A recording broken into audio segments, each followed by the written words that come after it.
આની અંદર જયારે સામાન મૂકવામાં આવે તો ઘણીવાર અંદરની સાઈડ સુધી ભરેલું હોય ને તો આ ખુલ્લું કરી દેવામાં આવે. આ વાત સાચું. આ ખુલ્લું કરી દેવામાં આવે તો તમે રેડિયમ અહીં લગાવ્યું હોય તો આ ખુલ્લું કરી દો એટલે દેખાય એટલે રેડિયમનો કોઈ મતલબ નથી. રેડિયમ ક્યાં લગાવવાનું છે? તમે આને આમ કરી દીધું તો આ પણ ઢંકાઈ ગયું. સાચું. એટલે અહીંયા તો રેડિયમ લગાવવાનું જરૂરી છે, અહીંયા પણ રેડિયમ લગાવવાનું છે, સાચું. અહીંયા પણ રેડિયમ લગાવવાનું છે.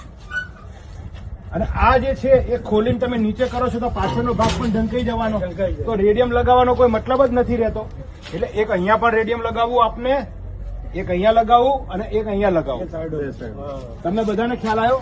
કેમ કે તમે એમ કહો સાહેબ અમે તો રેડિયમ લગાવ્યું છે પણ આ ઘણીવાર નીચે પડેલું હોય છે.